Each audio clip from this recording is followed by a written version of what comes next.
ہم ہر نماز کے اندر یہ دعا کرتے ہیں، اے اللہ تو ہمیں سیدھے رستے پر چلا، ان لوگوں کے رستے پر جن پر تو نے انعام کیا ہے۔ انعام کن لوگوں پر ہوا؟ خود رب کائنات نے اس کی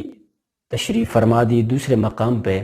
فرمایا من النبیین والصدیقین والشہداء والصالحین،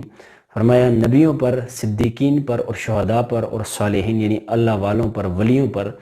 اللہ تبارک و تعالیٰ کا انعام ہوا ہے اور ہوتا بھی رہے گا۔ تو ہم گویا نماز کے اندر یہ دعا کر رہے ہوتے ہیں، یا اللہ ہمیں نبیوں، صدیقین، شہداء اور اولیاء کرام کے رستے پر چلا۔ تو یقیناً یہی وہ رستہ ہے کہ جو نجات کا باعث ہے، اسی میں کامیابی ہے، اور جو اس رستے پہ چلتا ہے، اس رستے پہ گامزن ہوتا ہے، وہی شخص یقیناً ادھر دنیا کے اندر بھی کامیاب رہے گا اور آخرت میں بھی کامیابی اسی کا مقدر بنے گی۔ آج کل عمومی لحاظ سے اگر دیکھا جائے تو اعمال کے لحاظ سے بہت سارے لوگ کوششیں کر رہے ہیں، بہت ساری، اور بہت سارے اعمال بجا لا رہے ہیں، لیکن انہیں یہ فکر نہیں ہے کہ آیا ہمارا ایمان بھی سلامت ہے یا نہیں ہے۔ یہ غور سے سماعت فرما لیجئے، اگر کسی بندے کا ایمان سلامت نہیں رہے گا یا نہیں ہوگا تو اس کے بعد کوئی بھی عمل، ایمان کے مفقود ہونے کے بعد کوئی بھی عمل کیا جائے گا وہ عمل رائیگاں چلا جائے گا، اس کا کوئی اجر اور کوئی ثواب نہیں ملے گا۔ پہلی چیز ہے ایمان۔ ایمان کے بعد پھر دوسری جو چیز ہے وہ ہے عمل۔ اسی لیے قرآن پاک کے اندر اللہ تبارک و تعالیٰ نے ارشاد فرمایا اِلَّا الَّذِينَ آمَنُوا وَعَمِلُوا الصَّالِحَاتِ، وہ لوگ جو ایمان لائے جنہوں نے نیک اعمال کیے۔ بہت ساری قرآن پاک کے اندر ایسی آیات موجود ہیں جن کے اندر پہلے رب کائنات نے لفظ آمنو استعمال کیا، یعنی ایمان کا ذکر کیا، اور اس کے بعد پھر عمل کی بات کی۔ تو گویا رب کائنات بھی قرآن پاک کے اندر بارہا یہ بات بتانا چاہتا ہے، اس طرف لوگوں کے قلوب و اذہان کو متوجہ کرنا چاہتا ہے کہ اے لوگوں، مجھے تمہاری ویسے نماز یا روزہ یا حج یا زکوٰۃ یہ چیزیں جو ہیں یہ ویسے میری بارگاہ میں قابل قبول نہیں ہوں گی، یہ اسی وقت قابل قبول ہوں گی جس وقت تمہارا ایمان تمہارے اندر ہوگا۔ اگر ایمان ہے پھر یہ ساری چیزیں کام کی ہیں، لیکن اگر ایمان نہیں ہے، بندہ ساری زندگی روزہ اور حج اور جہاد اور جناب سب کچھ کرتا رہے، تمام نیک اعمال کرتا رہے، برائیوں سے بچتا رہے، پھر بھی اس کو یہ ساری چیزیں فائدہ نہیں دیں گی۔ تو اب اس سے پتہ یہ چلا کہ ایمان جو ہے یہ بڑی اہم چیز ہے۔ اعلیٰ حضرت امام اہل سنت فاضل بریلوی رحمۃ اللہ تعالیٰ علیہ آپ نے تو فرما دیا کہ ثابت ہوا جملہ فرائض فروع ہے، ثابت ہوا جملہ فرائض فروع ہیں، اصل الاصول بندگی استاجور کی ہے۔ آپ فرمانا چاہتے ہیں کہ یہ جتنے بھی ہے نماز، روزہ، یہ زکوٰۃ کا جو فرض ہونا ہے، یہ باقی اور چیزیں، تو آپ فرماتے ہیں کہ یہ ساری کی ساری چیزیں فروعات میں ہیں،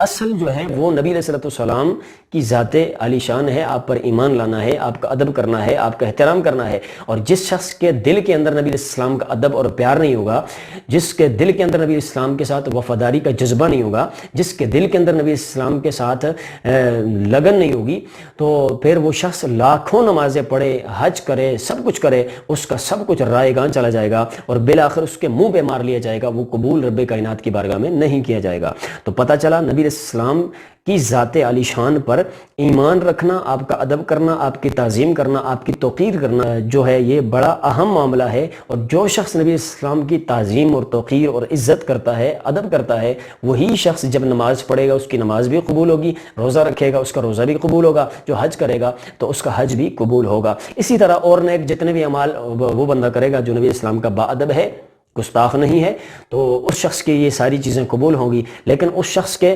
یہ معاملات قبول نہیں ہوں گے، جملہ نیک کام قبول نہیں ہوں گے جو شخص اللہ تبارک و تعالیٰ کی معاذ اللہ بے ادبی اور گستاخی کرے گا، یا نبی علیہ السلام کی بے ادبی اور گستاخی کرے گا، یا صحابہ کرام کے خلاف نازیبہ کلمات استعمال کرے گا، یا اہل بیت اطہار کے خلاف نازیبہ کلمات استعمال کرے گا، تو ایسے شخص کے اعمال قبول اللہ تبارک و تعالیٰ کی بارگاہ میں نہیں ہوں گے۔ بہرحال عقائد میں اتباع کے بعد ہم نے پھر یہ دیکھنا ہے کہ آیا کوئی بھی شخص ایسا اس دنیا کے اندر موجود ہے یا دنیا سے چلا گیا ہے جس سے نبی علیہ السلام یا صحابہ کرام یا اللہ تبارک و تعالیٰ کی گستاخی اور بے ادبی ہوئی ہو، اور اس پہ پھر باقاعدہ طور پہ حکم بھی صادر ہو چکا ہو کہ یہ بندہ جو ہے یہ اب مسلمان باقی نہیں رہا ہے، تو اب اس بندے کی تائید اور اس کی توثیق یا اس کے پیچھے نماز پڑھنا یا اس کی جناب حمایت کرنا یا اس کے ساتھ رحمت اللہ تعالیٰ علیہ لکھنا، یہ ساری چیزیں جو ہیں ان سے بندہ دائرہ اسلام سے پھر خارج ہو جاتا ہے۔ تو بہرحال ہم نے یہ سوچنا ہے کہ ایمان جس کا سلامت ہے ہم نے اسی کے پیچھے نماز بھی پڑھنی ہے، ایمان جس کا سلامت ہے اسی کی ہم نے حمایت بھی کرنی ہے، ایمان جس کا سلامت ہے ہم نے جناب اسی کا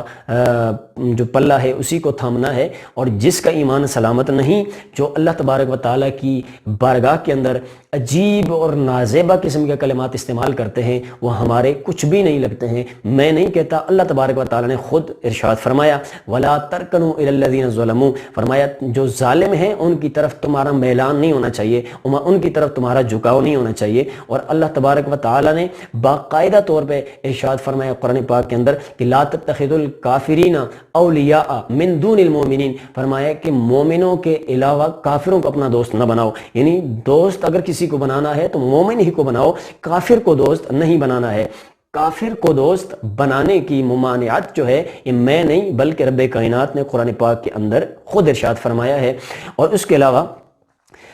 اللہ تبارک و تعالیٰ نے دوسرے مقام پر ارشاد فرمایا فَلَا تَقْعُدْ بَعْدَ الذِّكْرِ مَعَ الْقَوْمِ الظَّالِمِينَ، فرمایا نصیحت حاصل کر لینے کے بعد ظالم قوم کے پاس مت بیٹھنا، نہیں بیٹھنا ہے تم نے۔ تو اب کچھ لوگوں پر جب ظاہر ہو جاتا ہے کہ جناب والا بعض لوگوں کے جو عقائد ہیں، جو نظریات ہیں، جو افکار ہیں، وہ اہل سنت سے ہٹ کے ہیں، اور وہ جناب ایسے ہیں کہ وہ والے عقیدے اگر رکھے جائیں اور صحابہ کرام کے عقیدے، تو ان کے عقیدے پہ صحابہ کرام کے عقائد سے بالکل نہیں ملتے ہیں، سراسر نہیں ملتے ہیں۔